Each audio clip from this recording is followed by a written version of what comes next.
Hey guys, welcome you all to my YouTube channel, The Turning Point English Classes. This is Amit Kumar. Now I am going to learn you use of can और may in translation. इस video में हम लोग can का use, may का use देखेंगे कि इस वीडियो ट्रांसलेशन में हम लोग may और can का यूज कहाँ करें और किस किस परिस्थिति में करें, और साथ ही हम लोग देखेंगे कि can का पास्ट could का और may का पास्ट might का यूज कहाँ पे किया जाता है। तो बिना टाइम वेस्ट किए हुए हम लोग स्टार्ट करते हैं वीडियो। देखते हैं हम लोग कैन, समझते हैं हम लोग कैन का कंसेप्ट क्या होता है, कैन का मतलब क्या होता है। कैन का प्रयोग होता है कहाँ पे कि हिंदी की यदि जब किसी भी हिंदी वाक्य के लास्ट में क्या लगा रहे, क्रिया के साथ क्या लगा रहे, सकता हूँ, सकते हैं, सकते हो, सकती यादी लगा रहे और वाक्य में समर्थता, योग्यता यानी एबिलिटी, ताकत यानी पावर, क्षमता यानी कैपेसिटी का बोध हो, तो ऐसे को इंग्लिश में ट्रांसलेट करने के लिए हम लोग किसका यूज करते हैं, कैन का यूज करते हैं।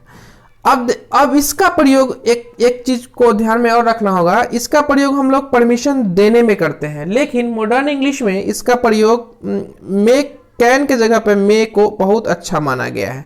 ये चीज को भी हम लोग ध्यान में रखेंगे।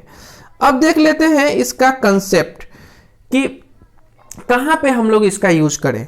जैसे मैं किताब पढ़ सकता हूँ, इस सेंटेंस से हम लोग क्या पता चल रहा है कि उसकी क्षमता और योग्यता का बोध करा रहा है कि वो आदमी किताब पढ़ सकता है। तो यहाँ पे हम लोग किसका यूज कर लेंगे, कैन का यूज कर लेंगे। तुम उसे पीट सकते हो, यानी तुम्हारे पास क्षमता है, तुमको उसको पीट खोने का, ये क्या चीज का बोध करवा रहा है, क्षमता का बोध करवा रहा है। तो यहाँ पे किसका यूज कर लेंगे, हम लोग कैन का यूज कर लेंगे। सीता बोर्ड पास कर सकती है, तो सीता बोर्ड पास कर सकती है यानी सीता के पास योग्यता है, सीता बोर्ड पास कर सकती है। तो इसलिए यहाँ पे ये सेंटेंस से किसका यूज हो रहा है, योग्यता का, इसीलिए हम लोग किसका यूज कर लेंगे, कैन का यूज कर लेंगे। अब देख लेते हैं हम लोग एफर्मेटिव का स्ट्रक्चर। एफर्मेटिव का स्ट्रक्चर क्या होगा, सब्जेक्ट रहेगा, उसके बाद कैन रहेगा, इसके बाद वर्ब वन रहेगा, उसके बाद ऑब्जेक्ट रहेगा, या फिर यू कह ले कि अदर वर्ड रहेगा। एक चीज आप लोगों को और याद रखना है कि कैन और मे के साथ या कोई भी मोडल वर्ब के साथ ऑलवेज वर्ब का फर्स्ट फॉर्म ही यूज होगा। ठीक है, अब हम लोग इसको एक एग्जांपल से क्लियर कर लेते हैं। जैसे कि वह मेरी भावनाओं को समझ सकती है। इस सेंटेंस में हम लोग देखेंगे कि कैसे हम लोग कैन का यूज करें। वह मेरी भावनाओं को समझ सकती है, वह जो है वह मीन्स कोई लड़की के लिए बोला गया है, कोई स्त्री जाति के लिए बोला गया है, इसीलिए हम लोग क्या यूज करेंगे, सी के बाद क्या लगाना है, कैन। समझना का अंग्रेजी क्या होता है, अंडरस्टैंड, तो क्या होगा, सी कैन अंडरस्टैंड माई फीलिंग्स। अब देख लेते हैं हम लोग एक और एग्जांपल जिससे और क्लियर हो जाएगा। राधा नदी में तैर सकती है, यानी राधा नदी में तैर सकती है यानी उसकी कैपेसिटी का बोध करा है, इसलिए इस सेंटेंस में किसका यूज कर लेंगे हम लोग, कैन का। जैसे राधा कैन हो गया, तैरना का अंग्रेजी होता है स्विम, इन मतलब होता है मे इन द रिवर। अब देख लेते हैं एक और एग्जांपल, क्या है, मैं उसे हरा सकता हूं, यानी आपके पास पावर है, इसीलिए आप बोल रहे हैं कि मैं उसे हरा सकता हूं। तो क्या होगा, आई कैन, हराना का अंग्रेजी होता है डिफीट, ही का ऑब्जेक्टिव केस क्या होता है, him, I can defeat him.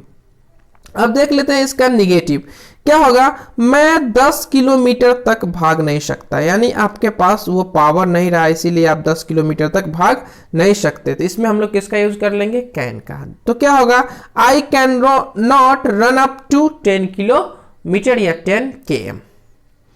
अब देख लेते हैं एक और एग्जांपल, हम कड़ी मेहनत कर नहीं सकते, यानी हम कड़ी मेहनत कर नहीं सकते, तो हम का अंग्रेजी क्या होता है, वी, और वी के साथ क्या लगाना है हम लोग को, कैन नॉट वर्क हार्ड।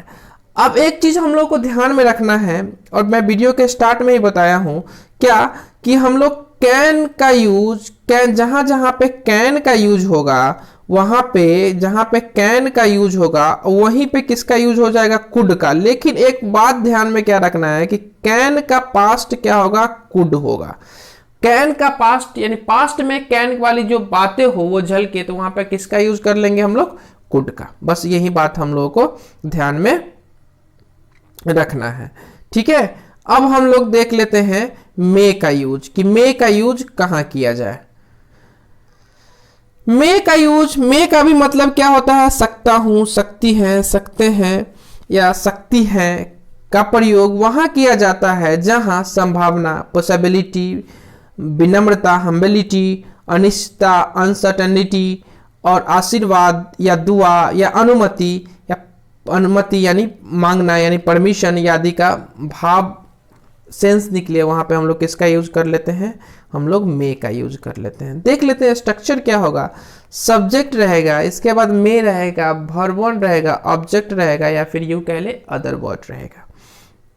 अब हम लोग एक एग्जांपल देखते हैं। क्या टू शो और टू एक्सप्रेस द परमिशन, कि हम लोग परमिशन, जैसे कि एक सेंटेंस में बोलूं, क्या मैं आपका मोबाइल का प्रयोग कर सकता हूं, यानी हम परमिशन ले रहे हैं कि किसी का मोबाइल यूज करने का, तो क्या होगा, मे पहले आ जाएगा। क्यों आएगा, क्योंकि ये इंट्रोगेटिव सेंटेंस है, इसीलिए इसमें मे पहले आ गया है।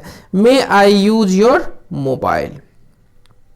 अब देख लेते हैं एक और एग्जांपल। क्या टू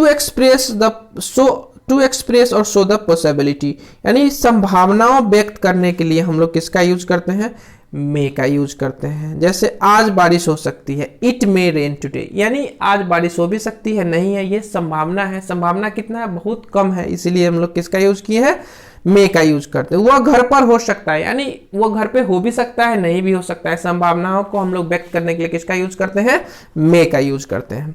टू एक्सप्रेस और शो द अनसर्टेनिटी, यानी मतलब हम लोगों को पता नहीं है कि वो चीज है या नहीं है, वहां पे हम लोग किसका यूज कर लेंगे, मे का यूज करना। जैसे हु मे बी देयर, मतलब वहां कौन हो सकता है।